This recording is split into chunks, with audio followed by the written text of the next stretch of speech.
நான் உங்கள் ரெஜிஸ்டர். இப்போ நான் என்னென்னு பார்த்தீங்கன்னா தமிழில் பிறந்தேன். நான் வந்து நம்ம செட்டிநாடு ஊரில் எங்கன்னு பார்த்தீங்கன்னா புதுக்கோட்டை மாவட்டத்தில் பிறந்தது. மதுரை மேலூரில் பிறந்தேன். எங்கள் பாட்டி இருந்தது புதுக்கோட்டை மாவட்டம்.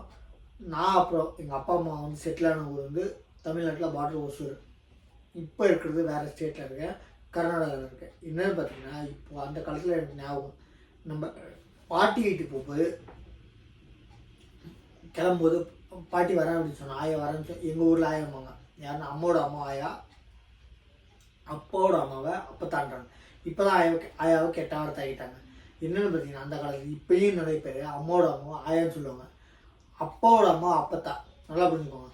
அப்படி சொல்லும்போது ஆயா வரேன், என் ஊருக்கு போயிட்டாரு அப்படின்னு சொன்னால் கண்ணதை பிடிச்சி முத்தம் கொடுத்து, தம்பி பார்த்து இருந்துக்கோ, பத்திரமா இருந்துக்கோன்ட்டு கையை பிடிச்சிட்டு கை இறுக்கி பிடிச்சிவாங்க. விட்டாலும் சரி கையில் எவ்வளோ வைக்கணும், 10 ரூபா 20 ரூபா கொடுப்பாங்க. அம்மா கிட்ட சொல்லாத, உனக்கு வேணுங்கிறது வாங்கிக்கோங்க.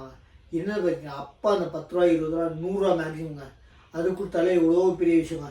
என்னென்னு பார்த்தீங்கன்னா அந்த காலத்தில் அது வந்து கிட்டத்தட்ட இன்றைக்கி 10,000 ரூபா கணக்குலாம் அந்த டயத்தில் 100 ரூபா இருந்துச்சுங்க. என்கிட்ட எனக்கெல்லாம் கொடுத்துருக்காங்க. யார்ட்டையும் சொல்லாத, உங்கள் அப்பா அம்மா கிட்ட சொல்லாத, வச்சுக்கோ அப்படிம்பாங்க. வருஷத்துக்கு ஒரு வாட்டியோ 2 வாட்டியோ வரீங்க, வச்சுக்கோ அப்படிவாங்க. அம்மா கிட்ட சொல்லாத அப்படிம்பாங்க. அப்பா கிட்ட சொல்லாது, ஏன்னா எங்கள் வீட்டில் கொஞ்சம் அப்பா இல்லைன்ட்டு கேட்குறது வாங்கி தருவாங்க. அதனால் வந்து அம்மா கிட்ட சொல்லாத, திட்டுவா வாங்கி கொடுங்க. அதனால இது வந்து மறக்க முடியாத சம்பவங்க.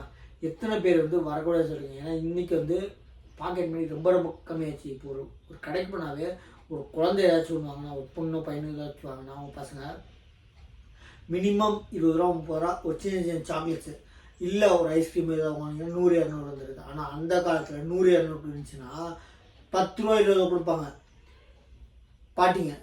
ப்ளஸ் 100 ரூபா கொடுத்தா எச்சுங்க, இதை வச்சுக்கோ, உனக்கு வேணுங்கிறப்ப போய் வாங்கிக்கோ, மீதி சில்லறை வாங்கிட்டு வாங்க. இப்போ 100 ரூபா தான் சில்லறை ஆகிப்போச்சுங்க. இப்போ என்னென்னா இப்போ போகிற பசங்க ஸ்கூலுக்கு 100 ரூபா தாண்டி கேட்குறாங்க. அதாவது என்னன்னா ஸ்நாக்ஸுக்கு. அப்போ ஒரு நாளைக்கு 100 ரூபானா பார்த்துக்கோங்க. அந்த காலத்தில் கொடுத்த பாட்டிங்க எவ்வளோ நம்மளுக்கு ஒரு இந்த கமெண்ட்ஸில் சொல்லுங்கள், எப்படி ஒரு மறக்க முடியாத சம்பவங்கள்.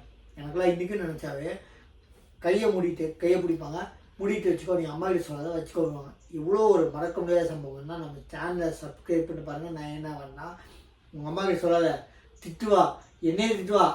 அந்த காலத்தில் பயந்தாங்க பெற்ற பசங்களுக்கு. ஏன்னா கல்யாணம் ஆகிடுச்சு, பேர பசங்க வந்துட்டாலுமே பேர பசங்களுக்கு பாசம் கட்டுவாங்களே தவிர பசங்க அம்மாவை திட்டுவாங்க, ஏன் பசங்களை கெடுக்கிற அப்படின்னு சொல்லிட்டு. நல்லா குறைச்சிக்கோங்க. ஆக்சுவலி எதுக்கு திட்டுவாங்கன்னா, அவள் எனக்கு மதிக்க மாட்டான், நீ கொடுத்தனா உன்னே மதிப்பா, உன் மேலே பாசமாக இருக்குன்ற, ஆனால் எனக்கு ஒரு மரியாதை கொடுக்க மாட்டா, அவள் வாடகை இஷ்டத்துக்கு நடந்துக்குவான்னு சொல்லி திட்டுவாங்க. அதனால வந்து உங்கள் அம்மா என்னையும் திட்டுவா அப்படின்னு சொல்லி பசங்கள்ட்ட சொல்லுவாங்க. உங்கள் அம்மா என்னையும் திட்டுவா, கிறுக்கி அவள் என்னையும் திட்டுவா, புரிஞ்சுக்கோ, சொல்லாத வச்சுக்கோ, உனக்கு வேணுங்கிறத வாங்கிக்கோ அப்படிமா. சேனலை சப்ஸ்கிரைப் பண்ணி பாருங்கள். தேங்க்யூ.